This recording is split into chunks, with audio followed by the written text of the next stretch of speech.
So dear students, तो आज के लेक्चर में हम चैप्टर नंबर 6 का फर्स्ट जो टॉपिक है जिसका नाम है यूनिवर्सल लॉ ऑफ ग्रेविटेशन वो हम डिस्कस करेंगे। सही है।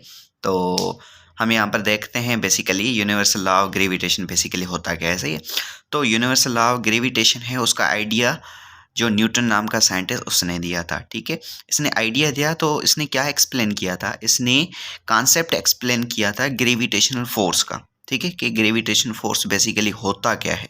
ठीक है। उसके बाद में it is a weakest force. तो ये जो बेसिकली वीकेस्ट फोर्स होती है, it is exist between masses. तो जो मासेस ऑब्जेक्ट्स होते हैं उनमें ये एग्जिस्ट करता है। ठीक है। और इट इज़ अट्रैक्टिव फोर्स। तो ये हमारे पास अट्रैक्टिव फोर्सेस होती हैं। सही है। तो इस यूनिवर्सल लॉ ऑफ ग्रेविटेशन को समझने के लिए मैंने यहाँ पर एक डायग्राम बनाई है। सही है। तो ये डायग्राम ये बताती है, फॉर एग्जांपल ये हमारे पास एक मास है m1, इसको हमने m1 से शो किया हुआ है, और दूसरा जो मास है m2, इसको हमने m2 से शो किया हुआ है। ठीक है। m1 जो मास है A से हम डिनोट कर रहे हैं, m2 जो मास है B से हम डिनोट कर रहे हैं। ठीक है। तो सेंट्रल जो पार्ट है m1 का, और यहाँ से लेकर जो बॉडी B है उसका सेंट्रल पार्ट, यहाँ से लेकर यहाँ तक जो डिस्टेंस है उसको हमने R से डिनोट किया हुआ है। सही है। अब ये क्या कर रहा है, जो बॉडी है वो फोर्स लगा रही है बिल्कुल B जो बॉडी है उसके डायरेक्शन में, और जो B बॉडी है वो फोर्स लगा रही है बिल्कुल A जो बॉडी उसके डायरेक्शन में। ठीक है। तो इस केस में हम मतलब ये जो मतलब एग्जांपल है, इसको देखकर हम यूनिवर्सल लॉ ऑफ ग्रेविटेशन है बेसिकली वो हम यहाँ पर डिस्कस करेंगे। ठीक है। तो इनकी जो स्टेटमेंट है बेसिकली क्या कहती है, स्टेटमेंट हमें ये कहती है कि आपकी जो फोर्स है, ये बॉडी इस पर फोर्स लगा रही है, ये वाली बॉडी इस पर फोर्स लगा रही है। ठीक है। तो ये जो बॉडी है बेसिकली इनकी जो फोर्स है वो डायरेक्टली प्रोपोर्शनल है दो जो बॉडीज़ हैं m1 एंड m2 इनके मैग्नीट्यूड के। सही है।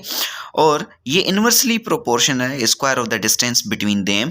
ये बॉडी और ये बॉडी है, इनका जो डिस्टेंस है इसके ये स्क्वायर के इन्वर्स है। ठीक है। तो आप जैसे ही डायरेक्टली प्रोपोर्शनैलिटी हटाते हैं तो कुछ ना कुछ कांस्टेंट रखते हैं और इज इक्वल टू रखते हैं। तो यहाँ पर हम इज इक्वल टू देकर और जी जो है बेसिकली यहाँ पर कांस्टेंट रखेंगे। ठीक है। तो ये हमारे पास एक फार्मूला बन गया है, जो फार्मूला है F is equal to G m1 m2 upon r square. ठीक है।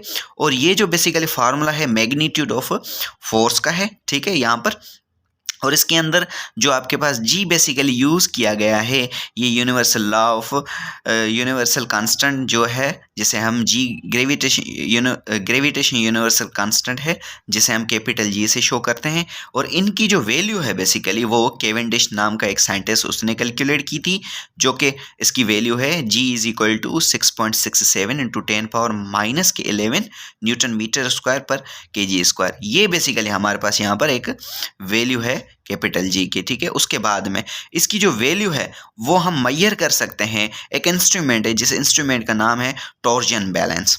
ठीक है। तो ये एक कोर आइडिया है जो आपको बताता है basically universal law of gravitation होता क्या है। ठीक है। इसका कॉन्सेप्ट किसने दिया था और कौन कौन सी जो बॉडीज़ हैं जिन पर ये अवेलेबल है, और ये जो हमारे पास कौन सी जो फोर्स है अट्रैक्टिव है या रिपल्सिव है। ठीक है। तो ये हमारे पास अट्रैक्टिव फोर्स है। ठीक है।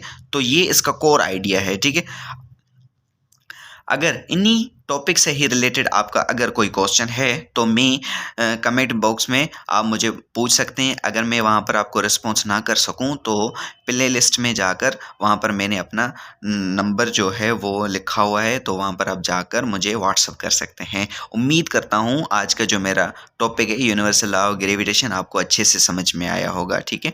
और हमारे इस चैनल से जुड़े रहिए, क्योंकि इन्हीं से ही रिलेटेड डेली बेसिस पर आपके टॉपिक्स आते रहेंगे। थैंक यू एंड अल्लाह हाफ़िज़।